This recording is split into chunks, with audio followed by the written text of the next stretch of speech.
Como les decíamos, este nuevo set de entrevistas nos permite en alguna oportunidad recibir no solamente a un invitado, sino a dos. Y hoy bien vale la pena. Vamos a hablar de educación, pero vamos a hablar de la educación en terreno, de cómo es llevar adelante una comunidad educativa en una zona vulnerable, en lo que muchas veces se conoce como contexto crítico. En esta oportunidad es en el barrio Casaballe. Vamos a recibir a dos directoras de escuelas, son Shirley Jung y Adriana Álvarez, a quien le agradecemos especialmente su presencia, más en vacaciones, que se hayan despertado temprano para estos días que quizás quizás la actividad es mucho menor, venir un ratito a hablar de la comunidad educativa en televisión. Les agradecemos. Bueno, a ver, voy a plantear la primera interrogante. Es bastante general y abarcativa. ¿Cómo es llevar adelante una comunidad educativa en una zona carenciada de Montevideo? Shirley, te damos primero la palabra. La comunidad educativa es algo que se construye entre el colectivo docente y la comunidad en sí. Y nosotros creemos que no se lleva adelante, sino que se va construyendo con la gente que está en el lugar, y que esa construcción hace a cómo el colectivo y es lo que se teje entre las personas que estamos allí en función de un objetivo común, que es educar a nuestros niños. O sea, y creo que eso es lo que sucede en todas las comunidades educativas, no solo las de contexto crítico. El objetivo de enseñar cada día más y mejor a los niños tiene siempre muchos desafíos, múltiples desafíos, y es una actividad compleja. Y Adriana, ¿es más difícil en estos tiempos que corren involucrar el concepto de comunidad? Lo que un poco mencionaba Shirley, esto de que todos nos sentamos parte, que los padres participen, que los alumnos obviamente reciban su atención, pero en estos tiempos que corren, ¿es un poco más difícil hablar de ese concepto de comunidad? Depende de las propuestas y de cómo la escuela es sentida en la comunidad. Si la escuela siente que los maestros están allí, que son parte de esa vida cotidiana, la tarea es mucho más fácil. Nosotros creemos que apostamos a ese vínculo permanente entre comunidad y escuela inserta, escuela aparte, que nos hace todos los días abrir las puertas y sentirnos que no estamos solos, que estamos acompañados. Yo creo que el sentimiento humano que nos pone de la mano todos los días nos hace bien y nos hace recorrer con éxito cada una de las jornadas. O sea que hay mucho también de la actitud del cuerpo docente, de eso de la vocación, que sin duda está acompañado de cuando uno elige la carrera de docente, ya sea a nivel... La vocación y las ganas de hacer cosas todos los días, y de no sentirse solo, ¿verdad? Eso creo que es lo más importante de una jornada de trabajo, que va sumando una más una y hace el correr de un año. Y Shirley, te pregunto, ¿cómo son las nuevas generaciones de docentes? A ver, ¿cuál es el proceso? ¿Salen de magisterio y arrancan con una fuerza bárbara y después se van diluyendo porque como que el sistema los fagocita? ¿O al revés? O se va incrementando en ganas y quizás aprendiendo lo que es dar clase y empoderarse de la profesión? Yo creo que los maestros siempre nos formamos en el ejercicio junto a otros maestros. Ese discurso del maestro con su librito no existe. Realmente el forjarse maestro es una construcción día a día, tiene que ver con el oficio, con un trabajo que tiene mucho de creatividad, de compartir humanidad, porque cuando compartimos códigos, símbolos y significados, de alguna manera nos construimos, compartimos lo humano del trabajo. Y así nos vamos forjando. El punto es que cuando tú hablabas de vocación recién, yo creo que a veces hay una tensión entre lo que yo siento individualmente y lo que puedo construir con otros. Es desde ese lugar que se puede construir una escuela distinta, en la medida en que las personas incorporen proyectos comunes, se sientan partícipes de esos proyectos, y en función de eso se pueda construir una escuela donde los niños puedan ser integrados a un colectivo docente. Y ustedes son directoras. ¿Cuánto margen de acción hay? Mucho. Cuando se habla el tema de la autonomía por centro, es una discusión pero histórica a nivel de la educación. Démosle más autoridades a los directores de las escuelas y de los liceos. Hoy, ¿cómo están las cosas? ¿Qué Autonomía margen? pedagógica hay mucha. Hay mucha. ¿Mucha más de la que creemos?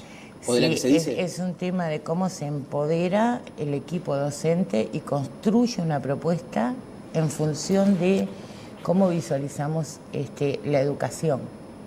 Si la educación es un lugar donde yo lo que veo son personas que realizan procesos de aprendizaje a lo largo de la vida, o sea, que llegan a la escuela con aprendizajes, transcurren en la escuela aprendiendo y enseñándonos, porque el aprendizaje y la enseñanza es una cosa que se retroalimenta. A ver, un segundo. ¿Cuál es la diferencia entre enseñanza y aprendizaje? Y una cosa es lo que el docente propone como intervención para lograr que el niño incorpore saberes de cualquier orden, de procedimientos, de conocimientos o de valores, de actitudes, y otra cosa es el proceso que hace el individuo en vínculo con varios, porque no es solo el vínculo con el docente, es el vínculo con sus compañeros. Y Adriana, ¿es difícil o pasa habitualmente que lo que uno propone es del rol de la enseñanza, el receptor, el que tiene que participar del proceso de aprendizaje por su contexto no lo recibe y hay que modificar eso? Es decir, sí, claro, ¿cuánto hay que supuesto considerar al momento de... Ustedes que trabajan, insisto, en estas escuelas, en lugares carenciados, donde quizás el apoyo familiar que tienen muchas veces los niños no es el que todos imaginamos en la previa, ¿cuánto de eso hay que modificar? Mira, yo creo que el docente hoy por hoy tiene que analizar muy bien las propuestas en las cuales incursiona en su trabajo, en cualquier institución, en cualquier escuela de cualquier contexto. En nuestra escuela yo creo que la propuesta docente enmarca y tiene que estar a tono con la realidad, con la cotidianeidad, con la vida de las personas, y creo que eso es sumamente importante, ¿verdad? La propuesta docente es quizá lo más importante que tengamos que analizar hoy por hoy, cómo nos paramos en lo que vamos a enseñar, teniendo en cuenta el momento, teniendo en cuenta al aprendiz, al estudiante, ¿verdad? Eso es fundamental. Pero es verdad que hoy el maestro, por ejemplo, tiene que ser, además de maestro, y el tema ese de la enseñanza, un formador casi que integral. Esto de recibir un niño que le falta todo, desde la educación es una integralidad, no se puede separar. Pero también ahí hay un tema, al niño no le falta todo. Eso es como una especie de mito. El niño, nosotros tenemos familias que apoyan a sus hijos. Los niños aprenden y los padres, todos los padres quieren que sus hijos aprendan. Y cuando la escuela es una apuesta que se va retroalimentando entre las familias y la propia escuela. Los niños tienen una realidad, esa realidad la recibe la escuela. No nos podemos quedar solo en esa realidad, apostamos a más. Y lo que decimos, hay situaciones de vida complejas, sí las hay, es cierto, y la escuela tiene que brindar y tiene un montón de recursos, quizás le faltan otros, que tienen que ver con construcciones que son necesarias en territorio, en lo interinstitucional, que nos ayude más a viabilizar algunos apoyos para algunas personas. Pero, por ejemplo, ¿en qué? Y bueno... ¿En qué sienten ustedes que necesitaría más apoyo interinstitucional? Bueno, en realidad, lo que pasa es que acá es complejo, porque los niños llegan y tienen una realidad de aprendizaje, porque ya han aprendido desde que nacen.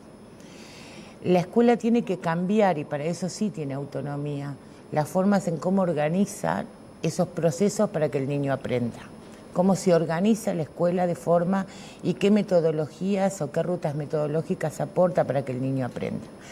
A veces se requieren otros apoyos que son técnicos, que tienen que ver con la salud, que tienen que ver con otros elementos que escapan a la escuela. Y que ahí todavía es muy nuevo este sistema entre lo que sucede con NACE, con INAU, con MIDES, con...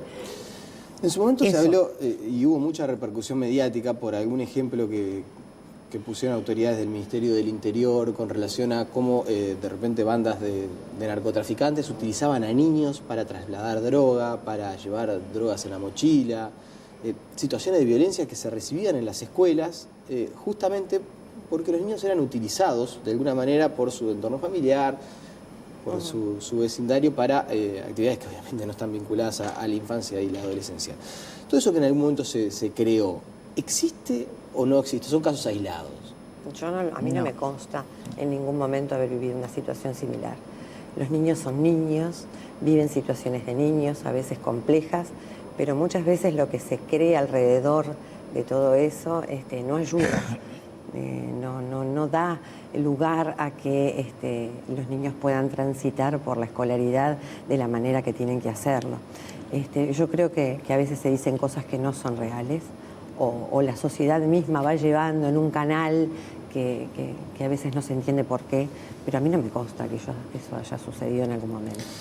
También en su momento vale la pena poner en contexto, ustedes trabajan en una zona donde hace unos años se habló de enfrentamientos entre madres, balaceras en la puerta de es lo que yo te decía las escuelas. Hoy, claro. Cómo la escuela se para en la comunidad, cómo la escuela está vista por la comunidad. Si la escuela está vista como un lugar... En aquel momento se hablaba del entramado, de que se había perdido cierto código. Cuando un enfrentamiento familiar termina con una balacera en la puerta de la escuela, como que se rompió eso del código de... No, a la escuela no se la toca porque es lo más importante del barrio. Es parte de la sociedad, claro. Vive cosas que vive la sociedad de hoy por hoy, no es ajena. Y por lo tanto las situaciones son del contexto y hay un social. Discurso construido, claro, de que estamos en una zona roja, y en realidad es una zona por la que nosotros transitamos a cualquier hora, trabajamos con la gente, estamos allí, y lo que decía Adriana, no nos consta, no nos sentimos en riesgo, nos sentimos parte de algo que sí en determinados momentos hubo balaceras, como los puede haber en cualquier barrio de Montevideo. Y con relación al proceso de aprendizaje, yo repasaba para armar la entrevista, me consta que a Adriana el tema de la repetición no le gusta mucho. El término repetición ya no lo acompaña demasiado.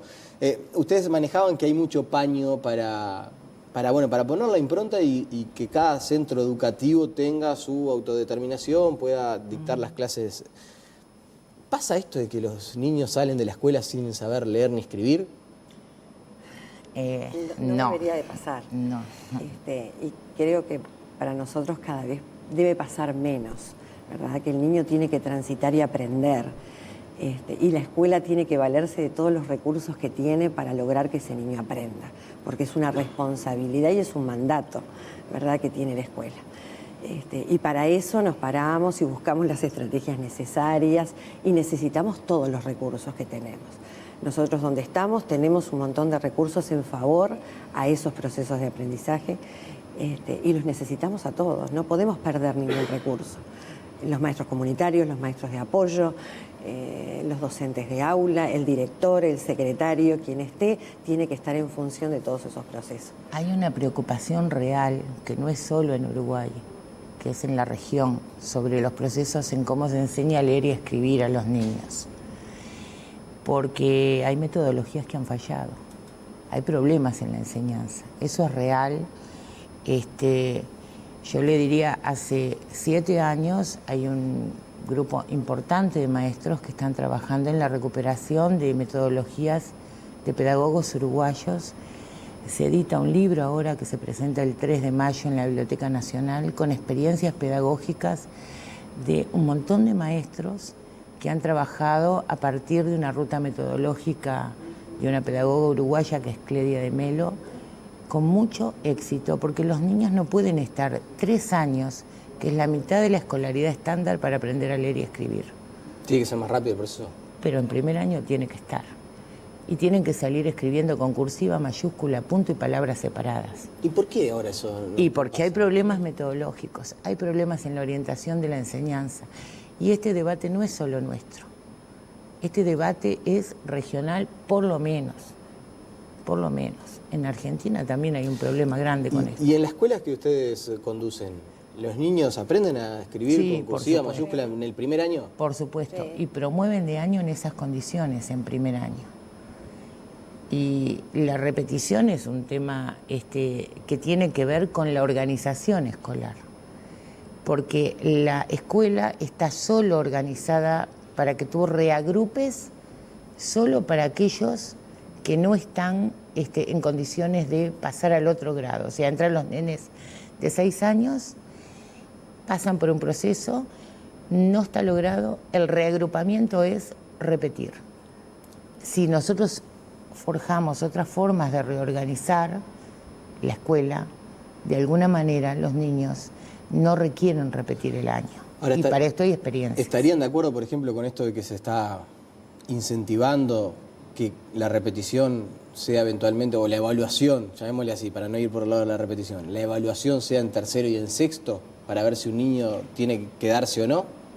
Pero eso tiene otra lógica. Sí, porque además el trabajo que se desarrolla desde inicial a tercero tiene que ser un trabajo diferenciado, tiene que ser un trabajo mancomunado para que cuando llegue el momento de evaluar en tercer año, los resultados sean positivos y no negativos.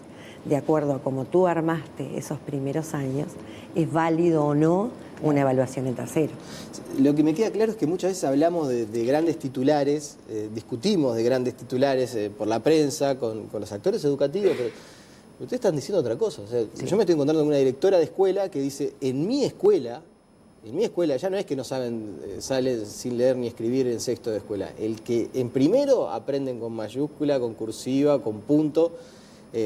Imagino que cuando empiezan escribirán garabatos o... Sí, pero no pasa solo en una escuela. Pasa, fíjate que nosotros, Pasa en por ejemplo, muchas, por digo que eso muchas yo veces mencionaba el libro. discutimos titulares y hablamos y después en el día a día, que era lo interesante de compartir esta entrevista, hay otras realidades. Sí, claro que sí.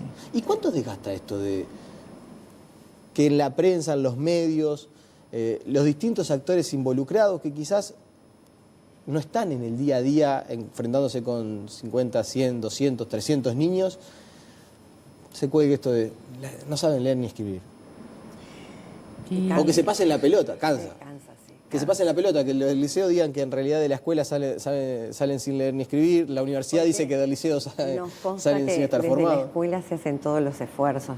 Por ejemplo, nosotros este año que terminó, los niños de sexto editaron un libro. O sea, no solamente se escribe, Claro. sino que se produce con calidad, y eso no es menor. Y hay que difundirlo, hay que mostrarlo. La gente tiene que saber lo que se hace.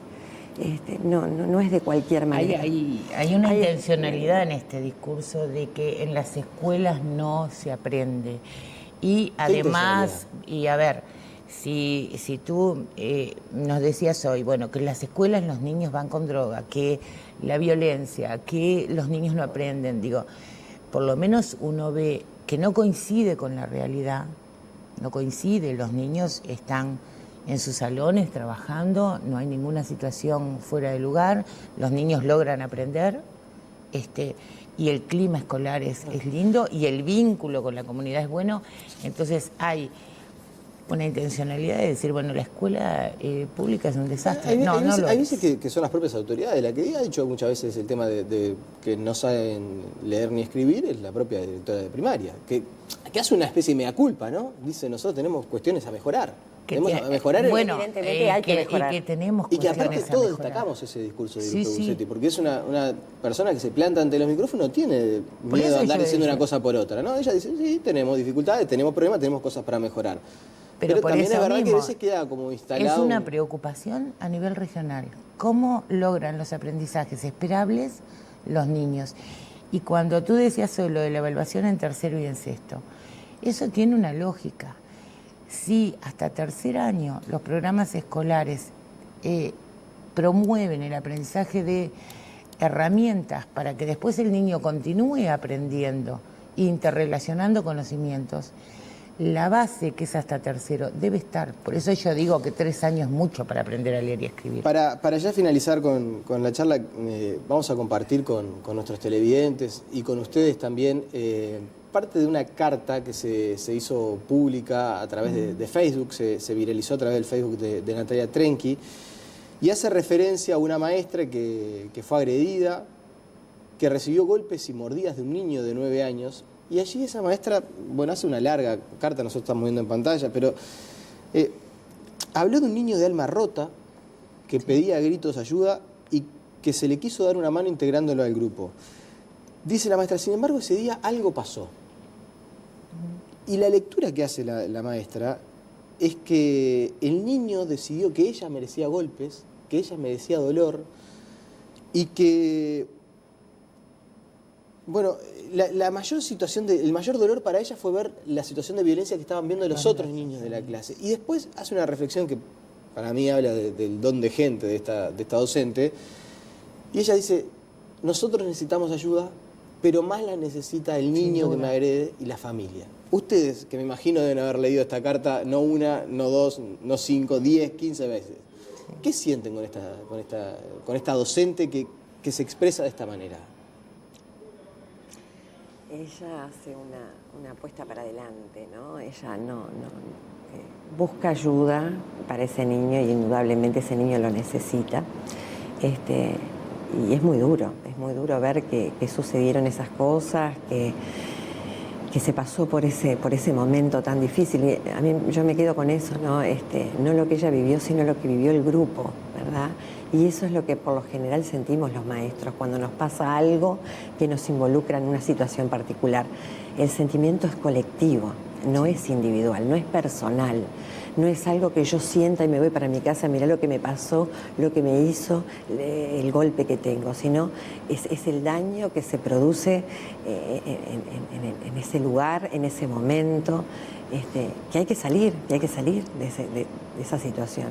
Nosotros, y acá hablo por mí, por los compañeros de la escuela, nos sentimos hermanados con esa postura de visualizar que el niño es una persona, que llega a la escuela en determinadas situaciones y todos, cada uno en su situación, y que debe tener un lugar entre nosotros y que debe ser un lugar humanizante, que debe ser un lugar donde pueda aprender y donde pueda vivir y mostrarse y nosotros poder ser con él.